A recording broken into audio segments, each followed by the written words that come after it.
Good morning, everyone.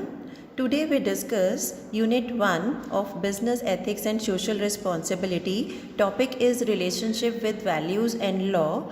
आज जो हम टॉपिक इस पीपीटी में कवर करेंगे that is relationship with values. It means कि एथिक्स का वैल्यूज़ के साथ क्या कोई रिलेशनशिप है या नहीं है.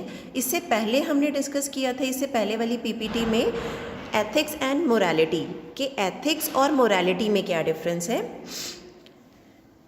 इस पीपीटी में सबसे पहले स्टार्ट करने से पहले आपको पता होना चाहिए कि वैल्यूज़ और एथिक्स होते क्या हैं. एथिक्स है कोड ऑफ कंडक्ट और प्रिंसिपल्स जिसके बेस पर ही आपके वैल्यूज़ बनते हैं, क्योंकि जो एथिक्स है वो आपको ये बताते हैं कि कौन से सिचुएशन को लेकर आपने किस तरह से सोचना है या किस तरह से सोच सकते हो. वो सोच आपकी नेगेटिव भी हो सकती है और पॉजिटिव भी हो सकती है. ये जो नेगेटिव और पॉजिटिव थिंकिंग हमारी बनती है और जिस तरह से हम रिएक्ट करते हैं that is known as values.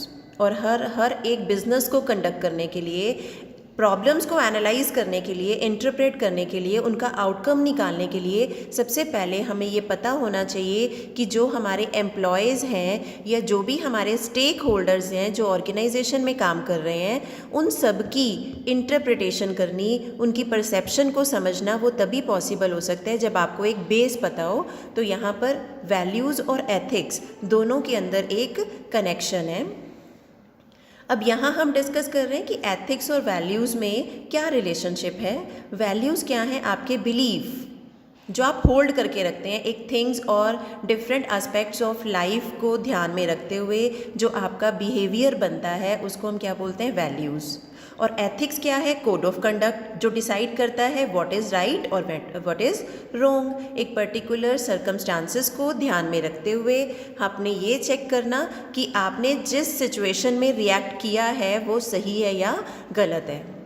तो आप जब ऑर्गेनाइजेशन में काम कर रहे हैं, एक कंपनी में काम कर रहे हैं, तो वहाँ पर हमें एथिक्स और वैल्यूज़ दोनों को ध्यान में रखते हुए ही वर्क परफॉर्म करना पड़ता है.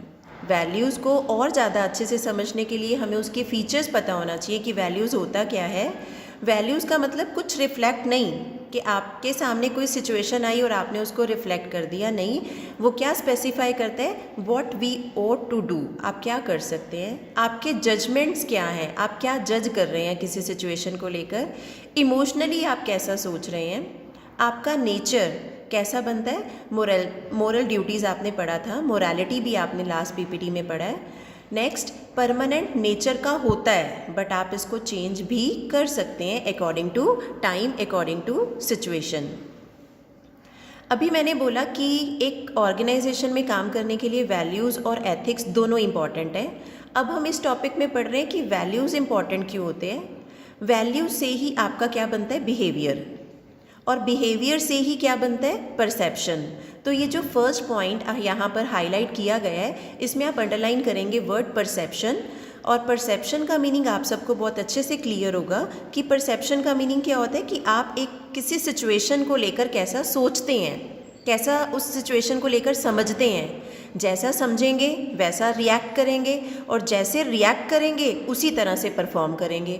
तो सबसे पहला पॉइंट वैल्यूज़ का जो सबसे इम्पॉर्टेंट है, जो हमें एक पर्सन की परसेप्शन के बारे में बताता है.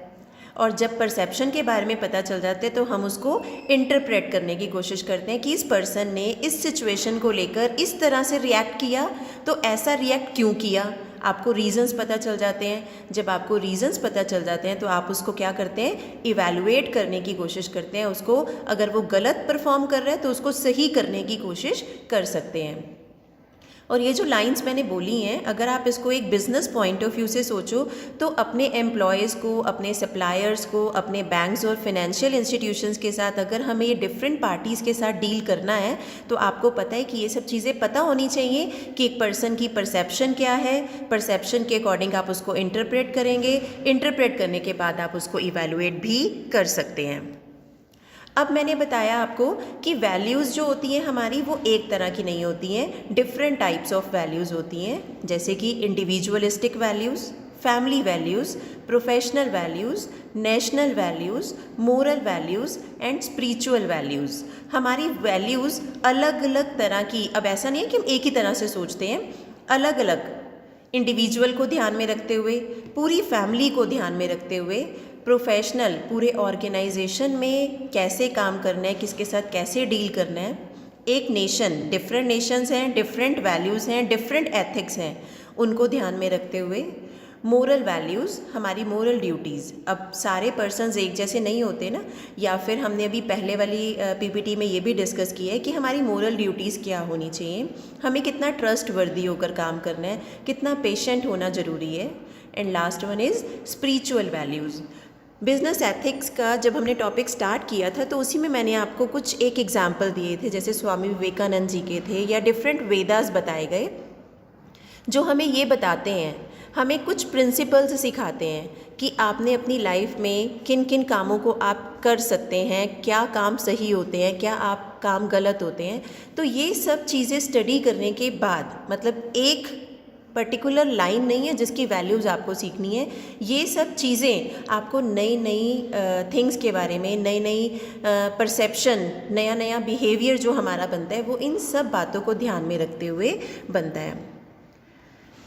नेक्स्ट है जो मेन टॉपिक आता है कि एक मैनेजमेंट, क्योंकि हम ये जो टॉपिक्स पढ़ रहे हैं वो सब हमें एक ऑर्गेनाइजेशन में इम्प्लीमेंट करने हैं, तो हमें जब कुछ मैनेज करना है तो वो मैनेज करने के लिए हमें कुछ इंडियन वैल्यूज़ के बारे में पता होना चाहिए, जैसे कि नंबर 1 मैनेजमेंट का attitude, number 2 humanising the organisation, human values एक ऑर्गेनाइजेशन में क्या होना चाहिए।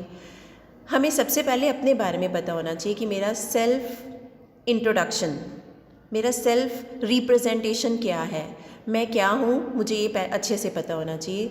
Brain stealing, stepping back, role of intuition, good personal relationship, avoid conflicts, being patient and flexible, ये कुछ पॉइंट्स यहाँ पर बताए गए हैं। ये सब सिचुएशन को लेकर बताए गए हैं कि आप कैसा किसी सिचुएशन को लेकर सोचते हैं या सोचने लग जाते हैं, आपको ये इंट्यूशन होने लग जाती है कि आपको ये काम किस तरह से करना चाहिए, या ये काम जो आपने परफॉर्म किया है इसके रिजल्ट्स आपके सामने ये आ सकते हैं। स्टेपिंग बैक, आपको लगा कि आपने जब ये काम परफॉर्म करना शुरू किया तो आपको लगा कि नहीं, इसके आउटकम्स मेरे सामने सही नहीं आ सकते, तो आप उससे बैक हो गए, आपने अब वो काम करना छोड़ दिया। ब्रेन स्टीलिंग का मतलब कई बार हमारे माइंड में नेगेटिव थॉट्स आने शुरू हो जाते हैं, तो आप देखते हो ना कई बार हम करते हैं कि उन वैल्यूज़ को कंट्रोल करने की कोशिश करते हैं, उस बिहेवियर को कंट्रोल करने की कोशिश करते हैं, या उसको सही करने की कोशिश करते हैं। तो यहाँ पर ये बताया गया है कि जब भी हमें एक प्रॉपर मैनेजमेंट करनी है तो हमें इन सब बातों को ध्यान में रखते हुए मैनेज करना है।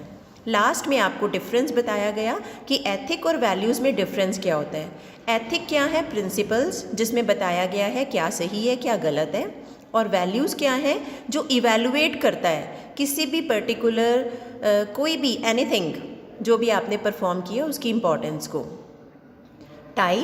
टाइप्स आपको लिखने हैं कि एथिक कितने टाइप्स के होते हैं, और वैल्यूज़ मैंने अभी आपको बताया कि कितने टाइप्स के होते हैं। यहाँ पर कुछ नाम अलग दे दिए गए हैं बट एक्सप्लेनेशन उनकी सबकी सेम है। यूनिफॉर्मिटी, जो एथिक्स है वो पूरी सोसाइटी के लिए, हर एक इंडिविजुअल के लिए इक्वल होते हैं, बट जो वैल्यूज़ हैं आपको पता है कि different persons have different perception. Consistency, जो एथिक्स है वो प्रिंसिपल्स हैं जो चेंज नहीं हो सकते, बट वैल्यूज़ क्या है जो टाइम टू टाइम चेंज हो सकती हैं। Purpose, confine activity under moral obligation, यहाँ पर कुछ मोरल ऑब्लिगेशन के अकॉर्डिंग डिसाइड किया जाता है कि क्या एथिक्स होने चाहिए। वैल्यूज़ इवैल्यूएट करता है कि एक इंडिविजुअल के लिए क्या क्या चीज़ें इंपॉर्टेंट हैं। जो एथिक्स है वो ज़्यादा से ज़्यादा अप्लाई कहाँ किया जाता है? लीगल और जुडिशियल सिस्टम में।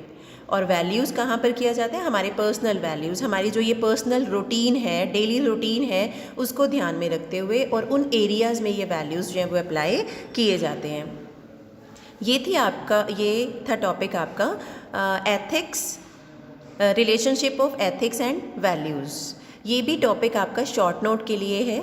नोट्स के लिए भी आप इन पीपीटी का यूज़ कर सकते हैं, क्योंकि बहुत सारे टॉपिक्स ऐसे हैं जो आपके नोट्स में अवेलेबल नहीं थे बट इस पीपीटी में डाला गया है। अगर फिर भी आपको कोई प्रॉब्लम लगती है इस टॉपिक में, या जो अभी तक हमने टॉपिक डिस्कस किए हैं, आप उसको मेरे साथ डिस्कस कर सकते हो, कॉल भी कर सकते हो, और इवन मैसेज करके भी अपनी प्रॉब्लम्स पूछ सकते हो। Thank you.